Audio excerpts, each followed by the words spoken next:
I'd kind of just been pouring stuff into my own cup and it had been overflowing for a long time. And because it was the life I had created for myself, I was just like, well, this is how I live. One side of the mental health challenge with riders is like very busy yards and lots of opinions, but another side is actually loneliness. Hello, happy Wednesday. Welcome to episode 2, everybody. Miri, it feels like we've made it through to like the second date. Like we've done our first date and now we're starting to think like, what could we be? Where are we going? We're solidifying things with the second date. Yeah, I love that. I mean, hopefully people are listening twice, except for a second time. It was such a kind of exhilarating experience last week. I felt like I had kind of run the gauntlet afterwards. There was a lot of anticipation, wasn't there, around the first episode, kind of getting out the gate as such. So hopefully today feels a bit more restful in our recording. Yeah. It's been super fun, and we've just loved all your messages and all your comments. I personally read all the comments on Spotify because I'm on Spotify, and so I've really enjoyed that. But Miri, this week we've got a big topic, but I wanted to first ask, how's your week been? What have you been up to? Yeah, my week has been good. I think we're going to talk a bit about mental health today, and I wanted to talk a bit about some of the things that I have been experiencing this week. So recently I've started going to a new gym. I started going like the end of November. It's a CrossFit gym, and that's quite a daunting thing in itself. You know, it's quite a kind of a big atmosphere, and you get a lot of, well, I don't know, it's just kind of like... serious people.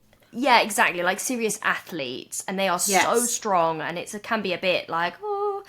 But one thing that I have learned, and they have really shown me in that instance, that has been really cool, and something that really showed up this week, which maybe tells you about the experiences I'm having, is that I've had to learn to be okay with being bad at it. Like, God, I feel this so hard. I'm not like, you have all of these like different skills that you learn and all of these different movements, and it's all about doing things really properly and not hurting yourself and being safe. And so within that you have to like really scale it back to make it very simplistic. And so this week, I was doing some things that I haven't done before, and I was just having to be okay with not being good at it. And you know, there were people coming and going and watching me. One of the things I was doing was trying to do a double under, so it's when you skip normally and then you the skipping rope and you whip it. Yes, and you whip it under your legs, under being the optimum word. Turns out also you whip it into your legs many times. I literally was like, my eyes were watering, my finger was stinging, my shins were burning, and I thought, this is fine. This is just part of the process of learning. So yeah, that was one of the things that I have experienced this week, is being okay with not being good at something. What about you? How's your week been? Well, first of all, that really resonates because I also gym a lot, love the gym, and I must look, you know, you said your staff must think you're a bit balmy. I must get that at the gym because I like talk to myself quietly, but I'll be like, come on, you can do this, like keep going, like just quietly, because when I'm, you know, doing something hard. But I have the same thing. Sometimes I get really nervous about starting something that's on my... So I work with SJB Performance Training and she sets out what I do. And there are things when I'm like, I don't want to fail at it, so I get really scared to begin. And I have to remind myself that like there are literally no consequences to this going wrong. If you can't do it, you just drop the weight or you just try it again another day. But as for this week, so I got my hair cut on Wednesday. And because I was travelling for work Wednesday night, I was catching a flight, I said to my hairdresser, who I love, I was like, you can, you know, do it a little bit tighter because it'll probably drop when I travel.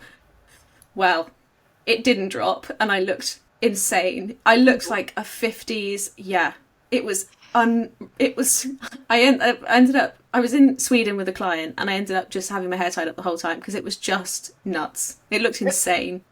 Love that. So that was good. Good to remember that your hair can hold bounce. Many people would be very envious of that, in fact. Because if I don't know if they'd be envious of this, Miri, but... You're going to have to put a picture on your stories now so that we can remember this all together. I do think I sent someone a picture, so maybe I'll send it to you. And the other thing, you'll be quite proud of me. I did a shake today. Well done. Yeah, at the art. I filmed it too because I was like, we've got to make the content. Yeah, well done. So what was can I ask what the cause of the shake was? Yes, so it's been a very busy week in general, and I love my job, but you know, lots of stress and lots going on. And actually on Monday I went to see Harley before I went travelling for work, and I was quite stressed, and I was like, I can't ride today, I'm just not going to ride. And so we did something else. But today was the same. I kind of turned up and I had a shorter time window to get out and ridden and back, which I don't really like to have, because I feel like the horses feel that and they know that you're like trying to rush, especially with Harley, because he's so used to me being like, we're going to have a groom, and then we're going to have a cuddle, then we're going to ride. And so I don't like to have that energy. So I was like, before you go in and start like a whirlwind in the stable with him, why don't you just have a little shake? And bless his heart, he was like stood at the edge of the stable, just like, "What you doing, Mum? What's going on?" But he's very sweet. So it was good. I felt better afterwards. It's interesting, isn't it? Just dissipating the energy. Like, our bodies store energy, and it's important to be able to find a way to let that out. I think that's really relevant, actually, with training horses. Maybe a bit of a tangent, but here we go. When I read something from a very prolific horseman whose name has completely disappeared out of my mind, but he said that often, that horses are energy.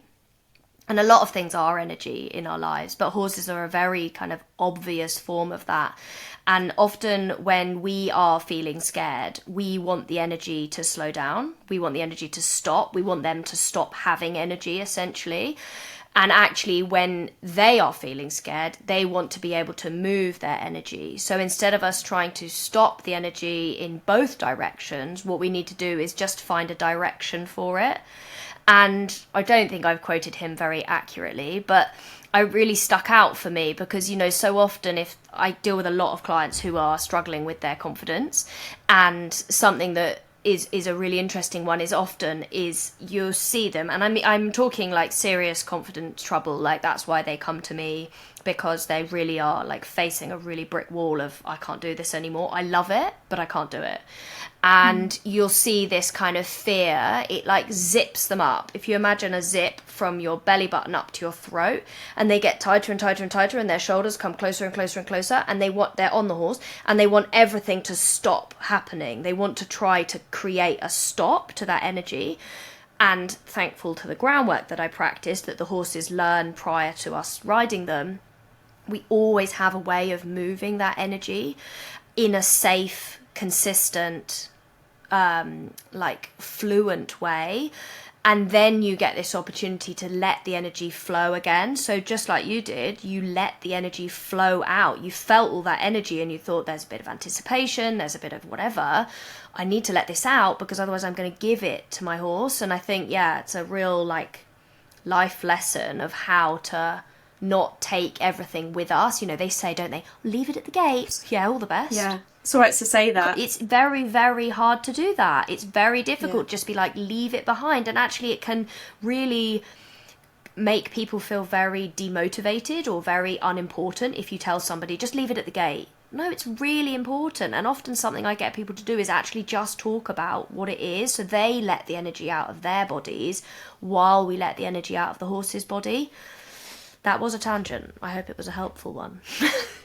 No, I absolutely love that, and actually really resonated again with something. I think we must have talked about this, and my coach has said it as well, like Harley being a bit younger can sometimes get a little bit anxious on hacks, and like you said, your default is to maybe like pull it back and hold it more together and slow it all down. And actually my coach is like, you've got to let that energy go forward. You've got to let him move forward and feel more comfortable in that. And yeah, it happened when I was out hacking today. I sort of visualized this little seesaw of like wanting to go like this. I'm pulling my hands back for those who can't see, and instead actually letting it go forward. It's really interesting. I like that. That's a good little. Yeah. And horses don't have collarbones. This is my last piece on this. Horses don't own collarbones, right? So everything is suspended by tissue or ligament in their shoulders, right?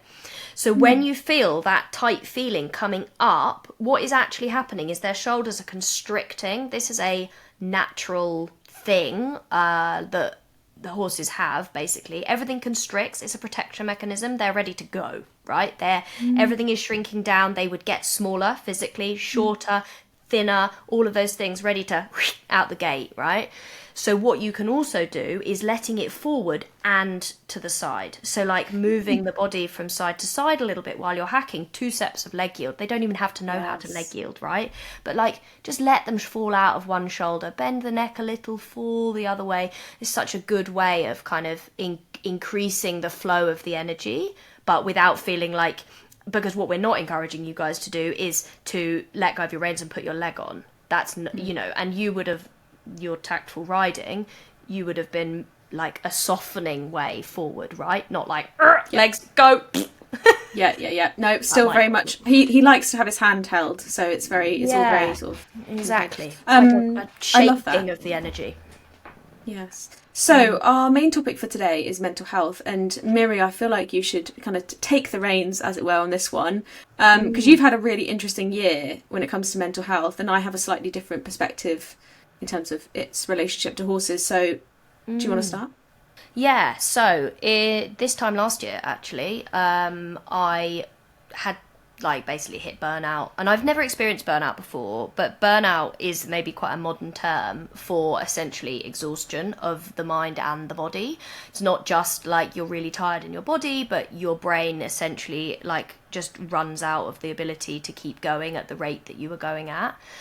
And I had some very difficult, very intrusive thoughts, and that seemed to be like a running theme. So basically my body became exhausted, my mind became exhausted, I was doing too many things, I was spinning too many plates, and I didn't see the early signs. And I at the time described it as, if you imagine sinking down to the bottom of a well, and it was like I'd been treading water for a long time, but I hadn't realised that the water was getting shallower and shallower, and then I suddenly realised I'd hit the bottom, and then I had nothing else to like propel me back up again. And I guess you have to hit the bottom to push yourself back up, but it was a very difficult time because my whole world crumpled. I thought I questioned absolutely everything in my life, and it turns out even just last week I had a bit of a revelation. So I started having therapy, just talking therapy, RABT, so it's kind of similar to CBT but slightly less practical, a bit more talking as well, which I liked. And I had a real breakthrough last week about, because I'm still going through this, it doesn't just fix itself unfortunately, about the intrusive thoughts that were very connected to the anxiety that I was feeling. And often the intrusive thought is actually, and this is quite hard to explain, but actually this really severe desire for the thing just to not happen, not that you have doubt in the thing. Does that make sense? Does that kind of... And that has been enormous for me, actually, understanding that sort of shift in it, because I thought that I needed to blow my life up and I needed to change all of what I was doing with every aspect of my life. And in fact, it was actually because my life was good, but I was exhausted, and my body and my mind just kind of really shut down on me. So I wanted to talk a little bit about the kind of the early signs, because when you meet burnout, that's one thing, but actually what I've realised is I'm not just mended. I can't just have a few weeks off and feel better. I have felt better having had some quieter time over Christmas this year, but it's still a tightrope, you know. And if you fell off one side, you would feel not so good again. And so I was listening to another podcast actually recently, and they were talking about like the early signs of burnout. So I thought, if you think it's interesting, that maybe I would mention a few of those things, and then maybe that would lead on to a little bit what you were going to say, because I know that obviously you work extremely hard, and that's obviously a line that you tread as well.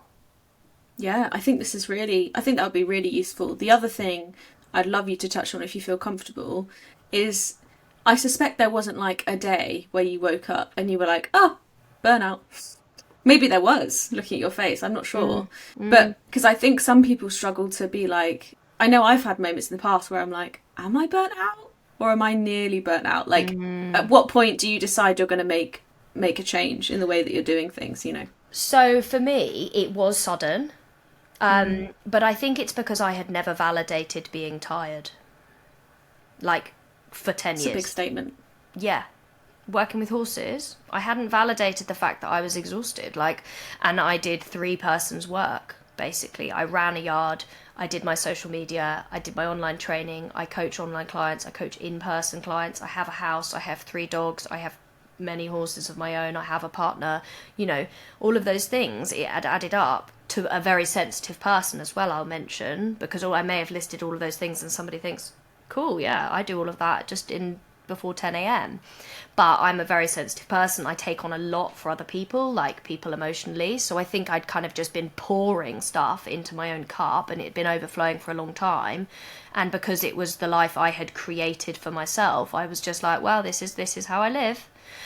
And I've suffered with anxiety my whole life. You know, I've always felt very controlled by it in lots of different ways. And I think that this was a moment of like, look at this, look at it, stop just pretending like it's just part of your life. You need to stare this in the face to start to move past it. And okay, I would have loved the universe to have given me a slightly different set of learning circumstances, because it was awful.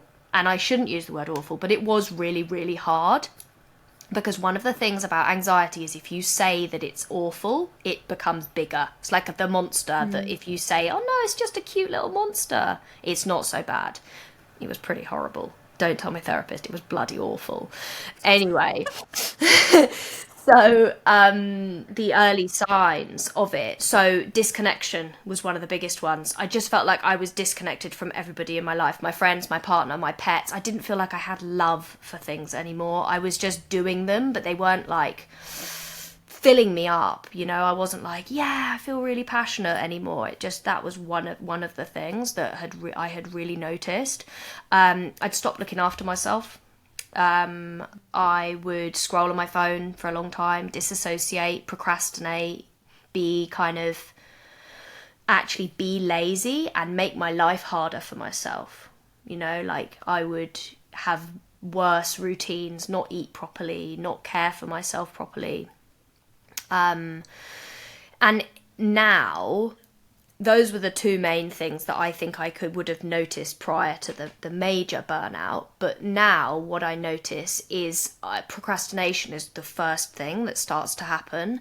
Like I will have a busy week at work and like a Friday afternoon, for example, and I will realise that I'm trying to do a job. I can't make myself. I have nothing left. And then I just realise I'm just scrolling on my phone, and then I think, okay, I need to rest. And then I give myself 24 hours without working, without doing something for somebody else, without showing up to something. And then I've got some space to then complete a task again. So, yeah, maybe you've got some... it'd be really interesting to hear, because you said, sometimes I don't know if I am burnt out, you know. And I think from my experience, like, if you really topple off the cliff, there's no going back, because I could barely get out of bed. I could barely eat a meal in my own home because I was so crippled by the anxiety of everything was going wrong and I couldn't handle it.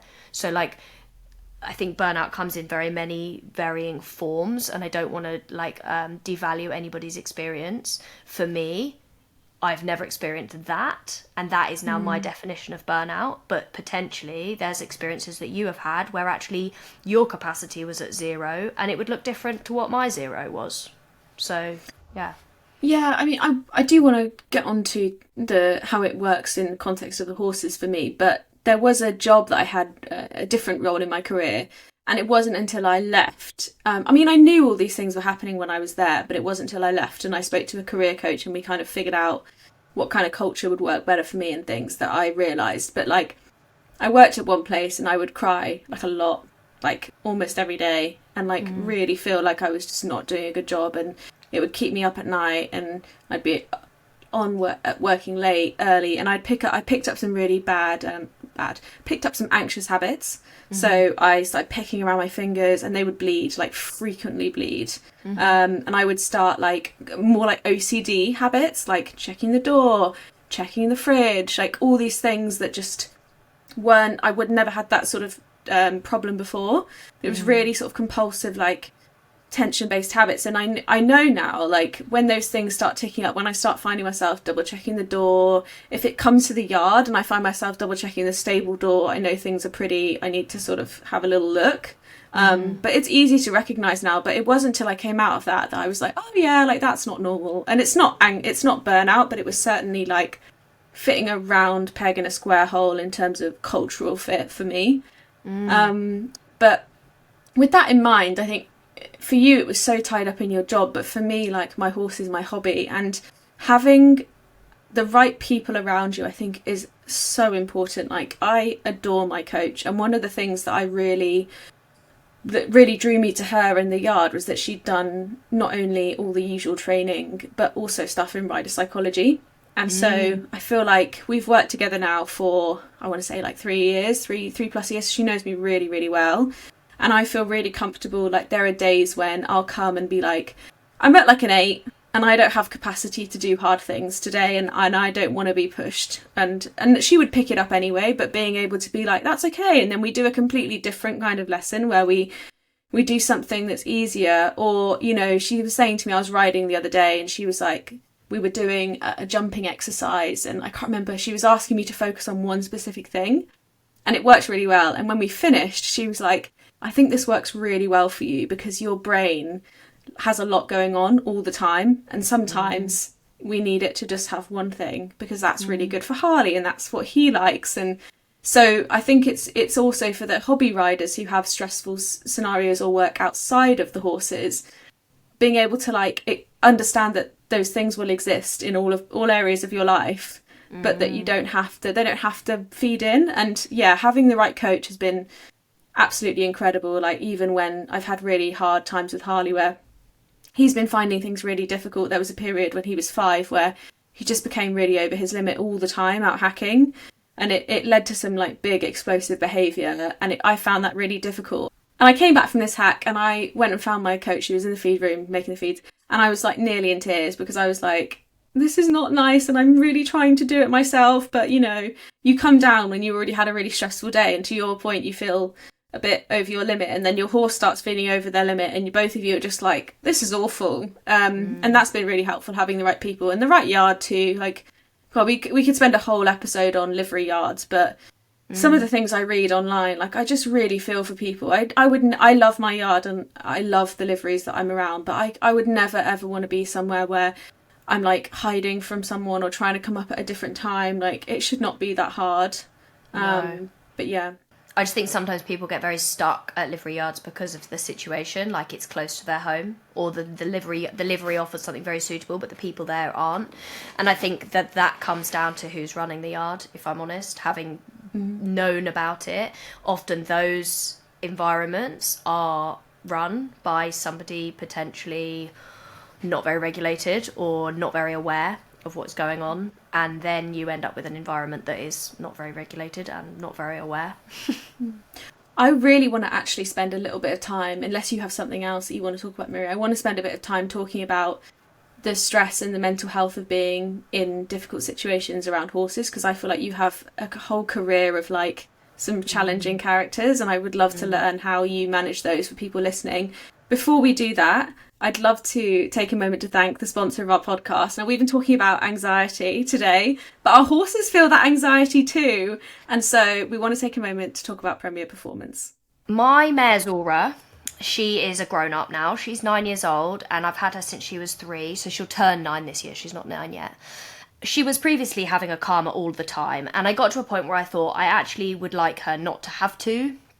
She's very regulated in lots of different ways, and sometimes what I feel is sometimes when we go hacking, much like you have had experience with Harley, that she needs a little bit of extra help. We have horrid roads near us, and they have big traffic, big loud traffic, and sometimes she feels a bit like a hot potato, and that she just quite like to get the hack over with.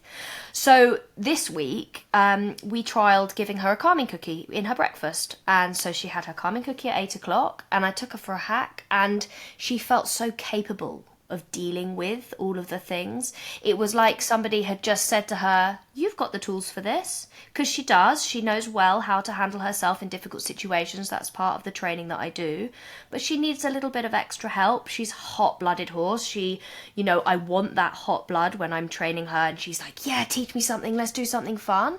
But with the hacking, I want her to be like, cool, we're just going for a walk. So that was my experience for calming cookie this week. So yeah, you can use our code that is in the show notes for this podcast, and you can get yourself a discount and some free products when you place an order. Thank you, Premier Performance.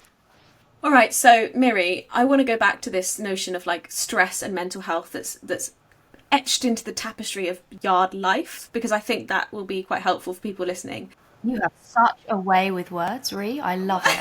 Etched into the tapestry. If you had suddenly put on David Attenborough's voice, then I would have just gone with it. Had a little tear. Poetry in motion you are. Keep going. Sorry. Oh, thanks, babe. Just lightening the mood. Just lightening the mood. It's a bit yeah, no, it's a heavy up. Sorry. Round 2 was ding ding. Let's talk about crying. But yeah, no, I'm just like imagining that someone, because I've been there, I've been in this exact situation. Someone's listening to this while they're mucking out, hoping that so-and-so doesn't turn up at the same time that they're there. And that is a horrible feeling. Mm-hmm. And so I wonder if you could talk, aside from being like, just leave, because great, but I can't. So what do I do now? So often this comes through people having opinions, right? Often, and I've talked about this on my, with my training platform before, because this is a question that comes up a lot, is that if you want to change the way you're doing something, right, or you are having trouble with your horse, often you'll get a lot of unsolicited advice, right? People just coming up to you saying things, and they will mean well. And the reason I know that they mean well is because inherently we all do this because we love horses. Right? Mm-hmm. They love horses. They do. They might be a bit peculiar about how they show it, but they do, at the baseline, think that what they're giving you is valid information that may have worked for them before. And I think this is what's really relevant, is remembering there's two things here, that their unsolicited advice that maybe is a bit hard to know what to do with comes potentially from a very small window of experience.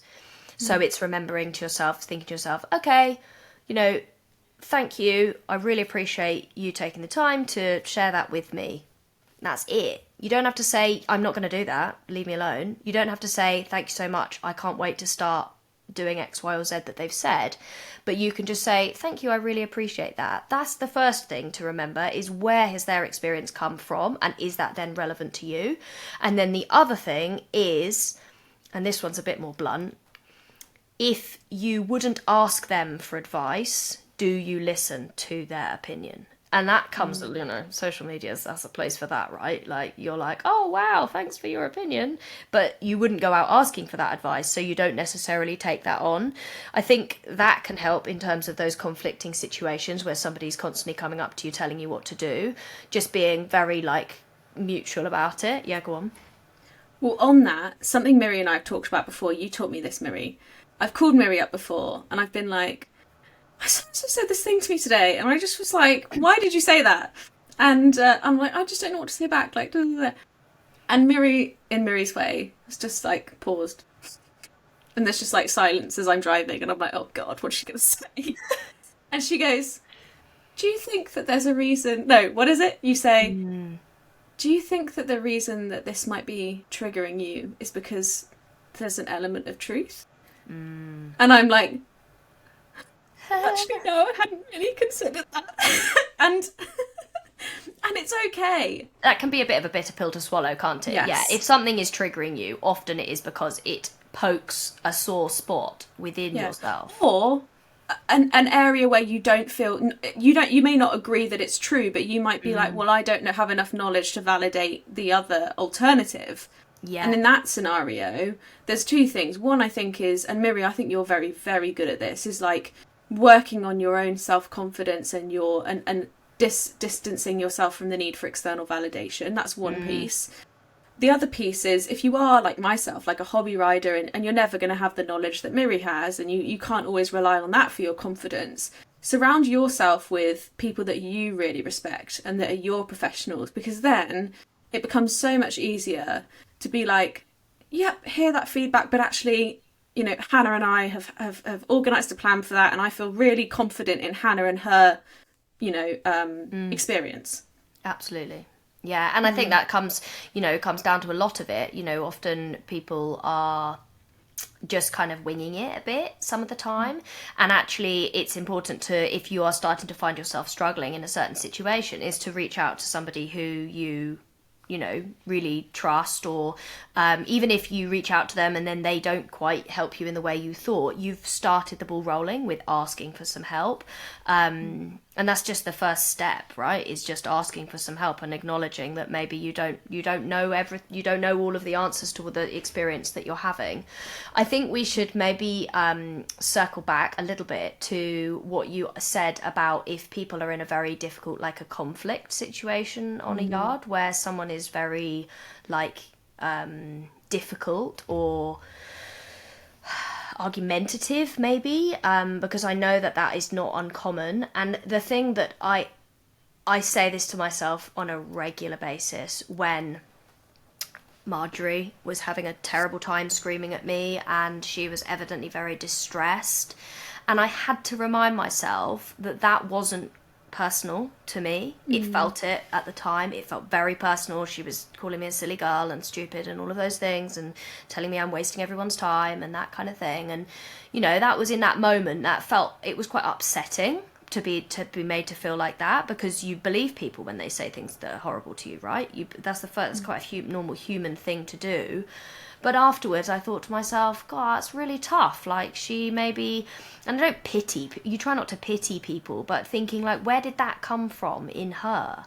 You know, what part of that, where is that coming from? And if people are really aggressive or opinionated and argumentative, they've probably got a really unmet need in themselves.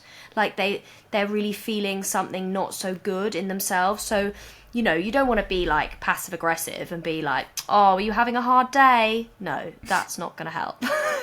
But just in yourself, try not to That's me adding fuel to the fire. Oh, right. Wafting. Yeah. Come on then, fight me.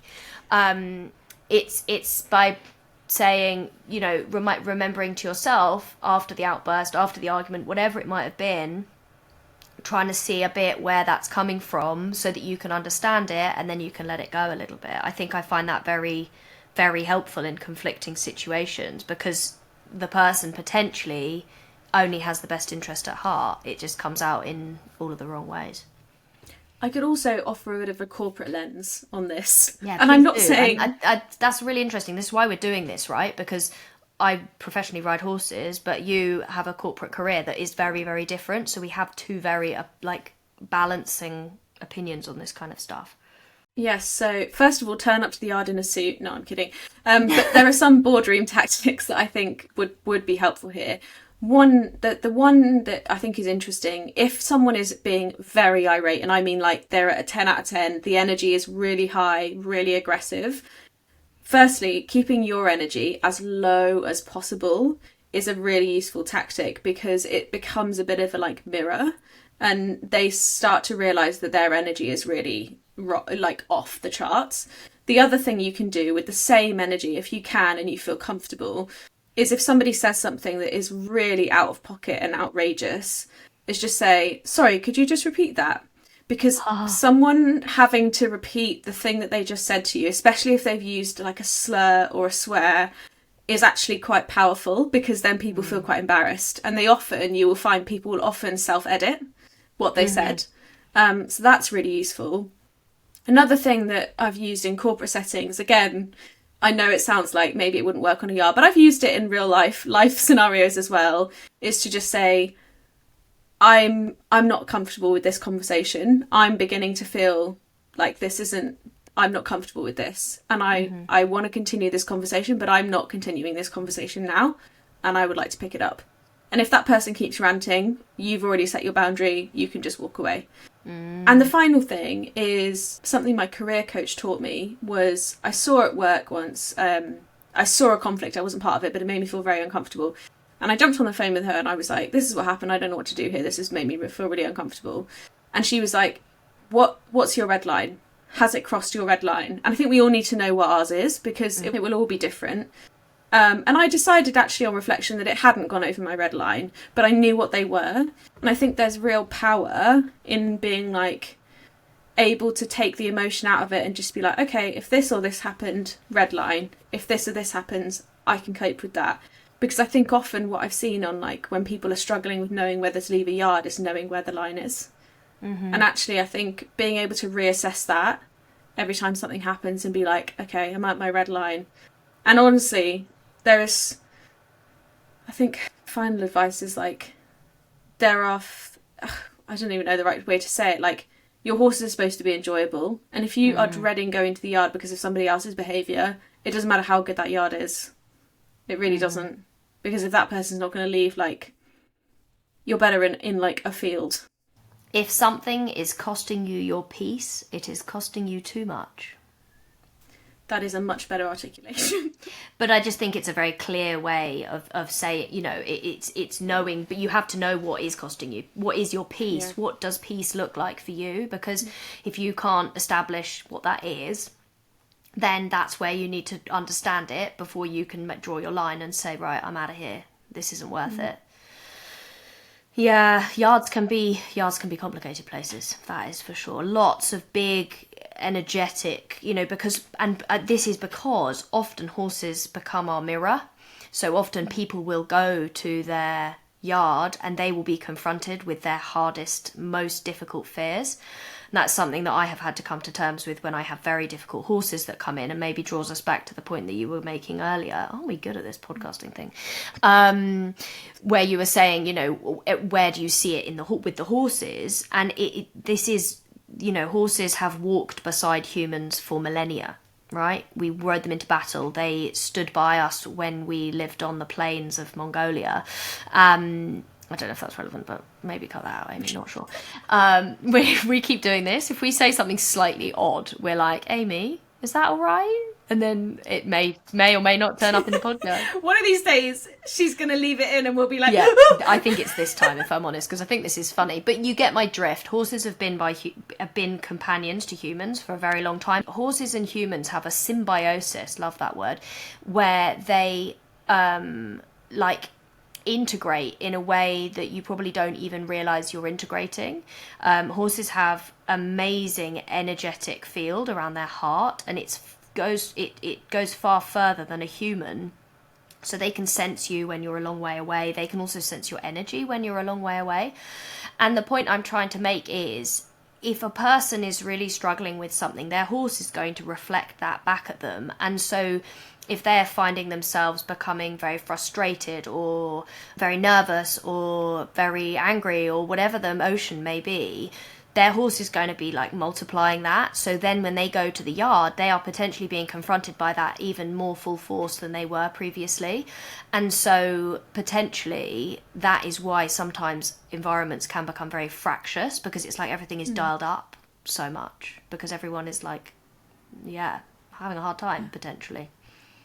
Well, yeah, and I think that's one side of the mental health challenge with riders, is like very busy yards with lots of opinions.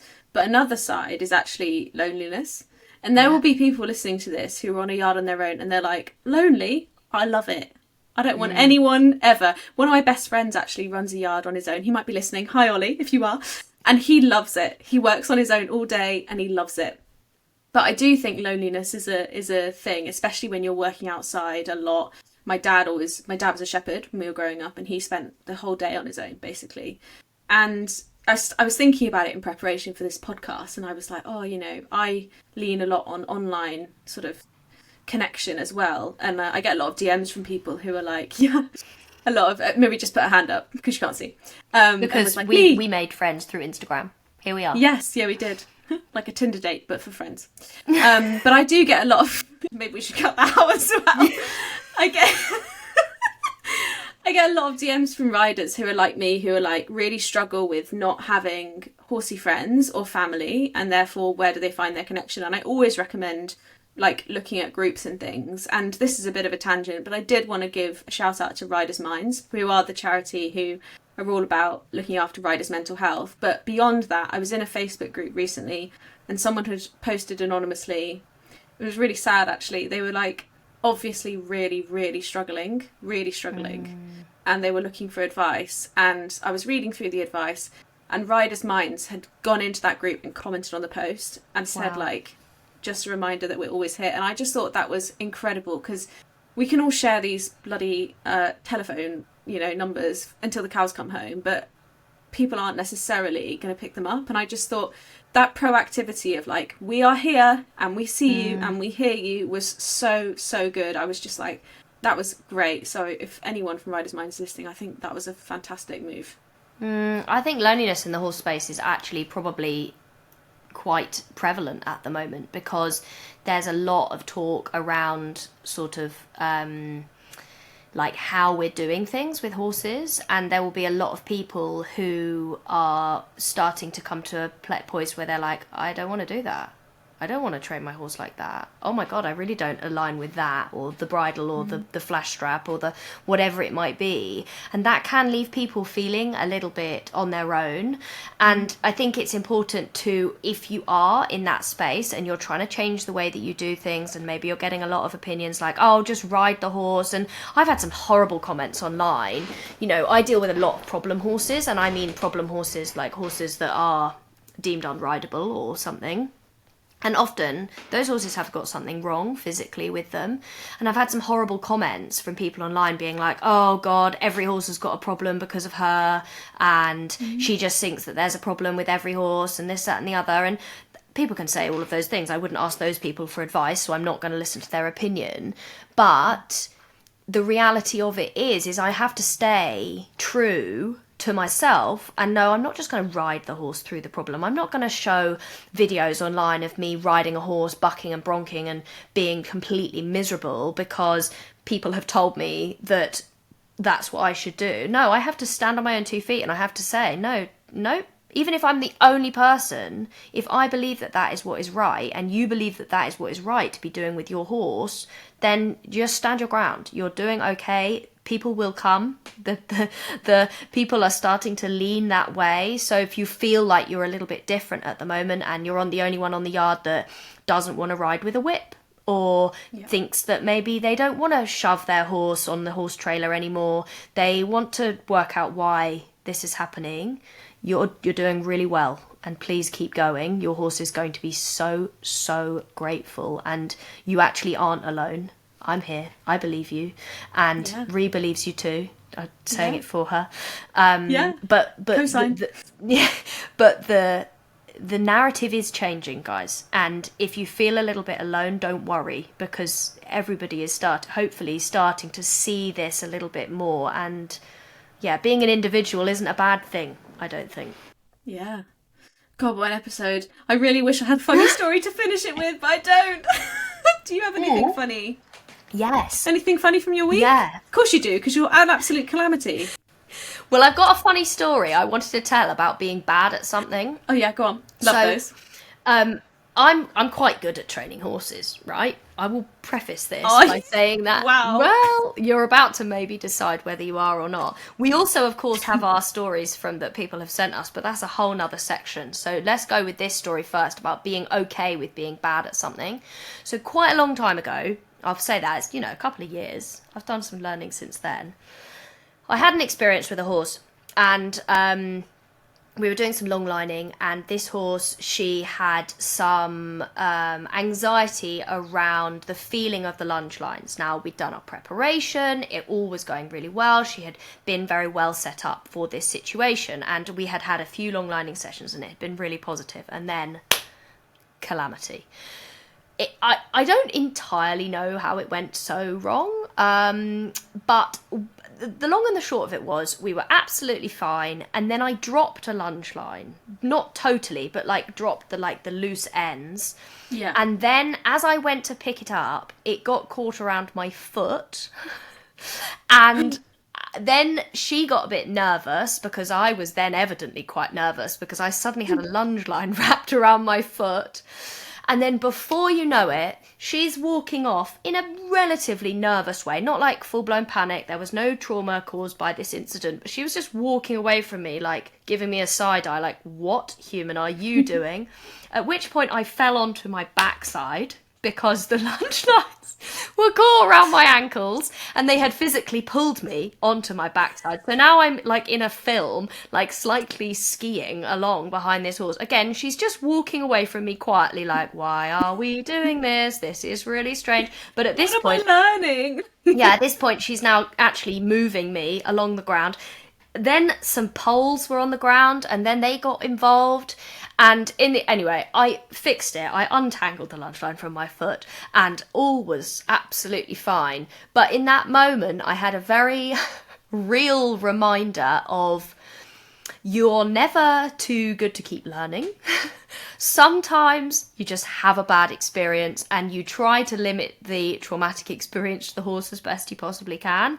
And it's okay, and you think to yourself, okay, I'm not going to let that happen again, I'm going to be more careful, whatever it might be. But it is okay sometimes, and horses are lovely and so forgiving and wonderful, and sometimes us humans are just a bit dopey and get ourselves into stupid situations. So yes, another example of how it's okay to be bad at something sometimes, and that isn't a reason not to start. And I think that's an important one, isn't it? Like, just, it's okay to be not so good at it. You can still give it a good whack and hope for the best. Yeah, there's nothing like a horse to humble you or provide resilience. Absolutely, yeah. Provide resilience was that one, yeah. Definitely. Well, humbling too, to be fair, yeah. Just sitting on my bum, staring up, thinking, wow, yeah, I'm always learning. Perpetual state of growth here. So, guys, we asked you... This is a failure of a moment, by the way. You lot! We got a few judgments here. Yeah. I don't want to judge our audience, but also you saucy bunch. Yeah, literally. So we asked you all about some like weird or spooky stories that you guys may have had while out hacking after I had that weird incident by finding a boxing bag at the bottom of someone's garden. It looked a bit suspicious anyway. By the way, I nearly got cancelled on TikTok because of that story.